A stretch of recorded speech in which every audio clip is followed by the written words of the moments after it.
Thrown out for being too slow, little Daniel was left shivering on the stone driveway while the iron gates clanged shut behind him.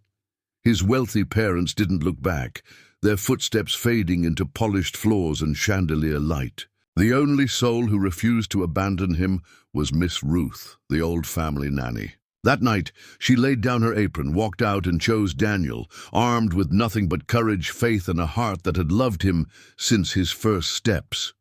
Years passed. From forgotten child to unstoppable force, Daniel built a tech empire that shocked the world. Reporters asked about strategy, rivals feared his rise, but when his parents tried to bask in his triumph, claiming it was all their design, he turned the cameras elsewhere, toward the one person who had never, not for a single second, let go of his hand. Before we dive deeper into Daniel's journey, if this is your first time with us, we'd love for you to hit that subscribe button. Your support helps us bring you more powerful stories that stay with you long after they end. Stick with us until the final scene, because this one holds a lesson you'll never forget. And if it stirs something in you, leave a comment and share it with someone who needs it. Now picture this. The house smelled of lemon polish and silent pressure. Glass tables gleamed so bright they reflected your own unease. Knives on the counter sat in perfect rows, sharp as the words no one dared to speak. At the edge of the island sat Daniel, a small boy tracing circles on the countertop, slow, careful, as if neat lines might finally earn him his parents' approval. His father's jaw clenched while reading yet another report. His mother smoothed a napkin flat, then flatter, until not a crease remained, as if even wrinkles mocked her. No shouting. Just that suffocating silence, where even the clock seemed to breathe too loud. This was how their weeks looked. Endless evaluations, flashcards, tutors who spoke in bullets and timers that ticked like bombs. Letters slipped through his grasp. Numbers slid away like minnows in water. He tried, oh, he tried. You could see it in the way his shoulders hunched whenever someone snapped focus. In the way he held his breath, desperate to make the world stop spinning long enough to catch up. From the kitchen, Miss Ruth watched, stirring a pot that smelled of warmth and patience, her glasses fogged with steam. Quietly, she found ways to steady him, slowing her pace, guiding his hand, turning problems into stories he could touch and understand. But the breaking point came on a Tuesday, the kind of day that looks harmless on a calendar. His father stacked the papers with finality. His mother smiled, a brittle smile meant for strangers, not sons. "It's not working," she said softly, as though speaking to the granite instead of the boy beside her. A bag appeared by the door. Socks, a sweater still warm from the dryer, a toy plane with a broken wing. The door opened, and the night, air poured in, thin and cold. Daniel hesitated at the threshold, then stepped out, because what choice does a child have when home no longer has space for him? The street murmured with sprinklers, the bass of a passing car, whispers from neighbors pretending not to stare. A jogger offered a casual, "What's up?" eyes sliding quickly away. Daniel lowered himself onto the curb, hugging his bag to his chest. He touched the cracked wing of his toy, as if gentleness might mend it. Inside, Miss Ruth's hands trembled against the counter. She prayed not for pity or speeches, but for strength. She knew the truth that raising other people's children had taught her. Growth has no stopwatch, and storms do not bow to appearances. The parents' answer was sharp and final. Not today, not here, maybe somewhere else, but not under their roof. Miss Ruth untied her apron, as though peeling away a bandage from a wound. She set the keys on the dish, slipped on her shoes, and stood tall, because some battles are worth leaving everything behind. Outside she knelt so her eyes met his. Miss Ruth tucked her scarf around his neck, the wool carrying that peppery, familiar scent of her cooking. No big speeches, no empty promises, just presence. She lifted the bag, squeezed his tiny fingers, and rose to stand beside him. Behind the curtains, shadows shifted. A murmur slipped through the glass. "They'll regret this," another voice whispered. "Or maybe it's for the best." The streetlights stretched long amber ladders across the pavement. Together they stepped into that glow, slow, steady, shoulder to shoulder. Behind them, the door clicked shut, soft as a secret. And whether the family realized it or not, the story had already changed hands. The new place didn't smell of lemon, polish, or marble halls. It smelled like damp carpet, fried onions drifting from a neighbor's pan, and sometimes the sting of cigarettes sneaking through the vents. The walls were thin enough to hear someone fighting about rent while laughing at late-night TV. But in that small, creaky space, Daniel found something wealth had never given him: consistency, love that never clocked out. Miss Ruth, everyone in the building called her that, took the couch for herself, and gave him the only bed. Its springs squeaked, but Daniel slept deeper there than he had in months. She taped his drawings to the walls, even the ones with backward letters. "It ain't supposed to be perfect," she rasped, voice warm as tea. "It's supposed to be yours." Days stretched long. She worked double shifts, scrubbing offices, shoes trailing dust home every night. Daniel waited at the window, chin pressed to the sill, counting headlights until the door finally groaned open. She would drop her bag, peel off her gloves, and still sit with him at the table, fighting sleep to help him wrestle with homework. When he stumbled, she never scolded. She guided. "Slow it down, baby." Letters got their own rhythm, like drums. "Let's find the beat," neighbors noticed. Two teenagers leaned on the stair rail one night, whispering, "That's the kid they tossed out, right?" One said, smirking. "Parents probably had enough." But another voice came softer, almost guilty.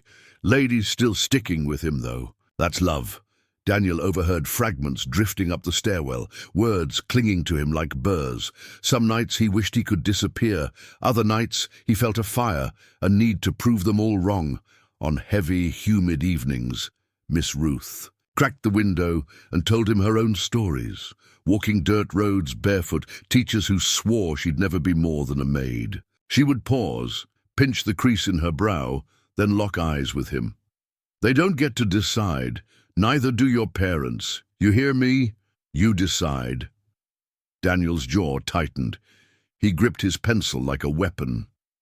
Discipline didn't come from punishment. It came from watching her sacrifice.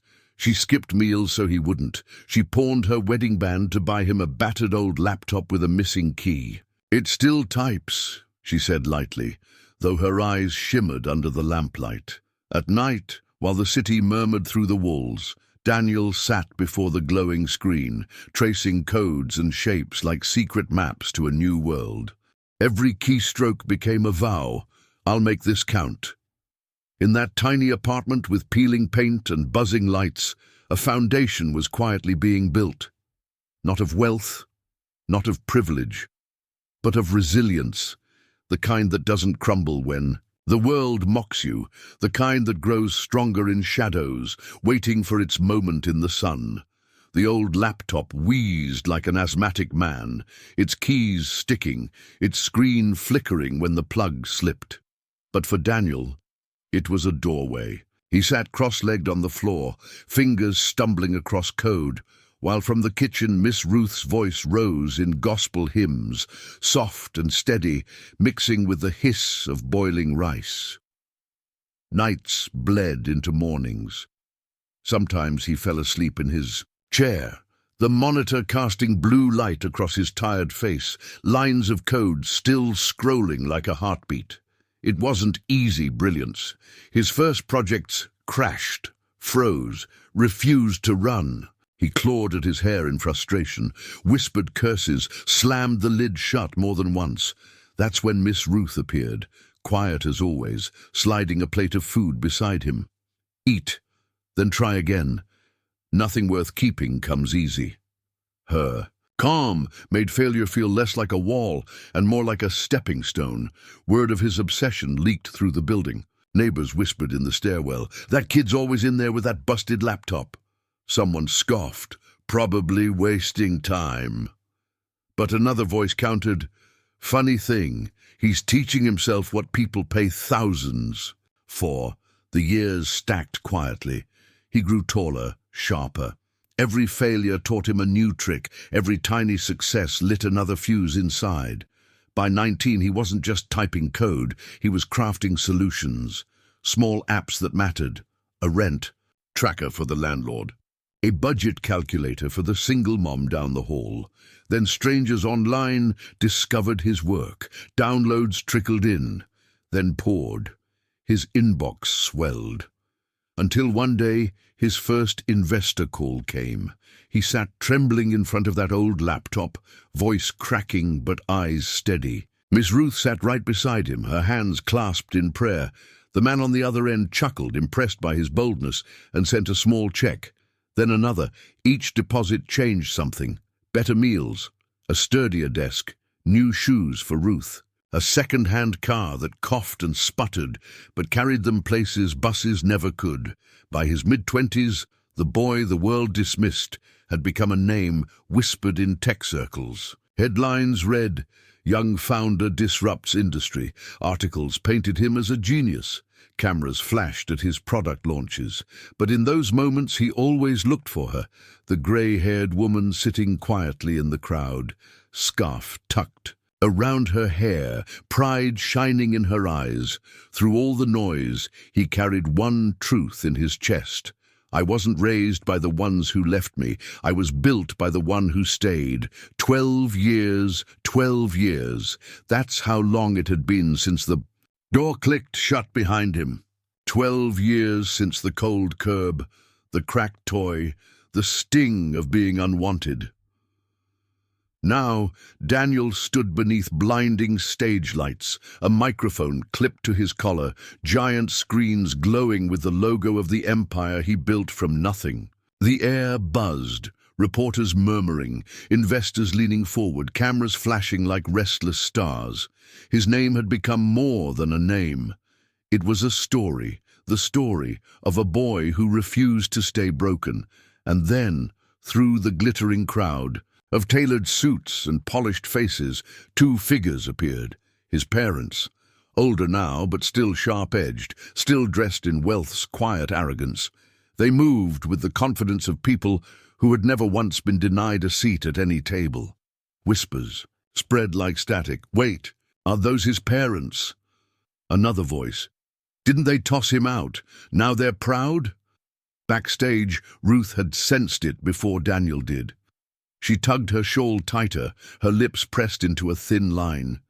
She had always known this day might come, but knowing didn't soften the sting. Daniel delivered his speech about innovation, about building tools that gave power to the overlooked. The audience hung on every word. And then, just as the applause began, his parents stepped forward, smiling as though no wound had ever been carved.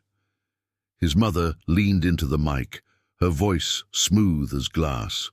"We only pushed you away to make you stronger. We always knew you had greatness in you." His father nodded, clapping him on the back like they were co-authors of his journey. The crowd clapped politely, some nodding along, but others squinted, whispering, "Wait, wasn't it abandonment? Now they're calling it strategy." Daniel stood still, hands clasped loosely before him. Inside, his chest thudded, not with rage, but with the weight of choice. The boy inside him wanted to scream, but the man he had become chose something else. He let silence stretch until the room buzzed with unease. Cameras clicked, a cough echoed. Someone muttered, "What's he waiting for?" Finally, Daniel lifted the mic. His voice was calm, but it carried iron. "My parents say they made me strong." He paused. The audience leaned closer. He shook his head. "No, the truth is, they broke me. They left me on a sidewalk when I was just a boy. If I had stayed broken, I wouldn't be standing here tonight." He turned, extending a hand toward the wings. Slowly, Miss Ruth stepped forward, shawl wrapped tight, steps modest but steady. Gasps rippled through the hall. Daniel raised her trembling hand high. This is my real mother. She's the one who picked me up when I was nothing, who worked, starved, prayed, and believed when nobody else would. Every success I have, every headline, every invention, belongs to her." The audience erupted. Applause thundered. Some even stood. His parents' faces paled under the glare of truth, their performance shattered.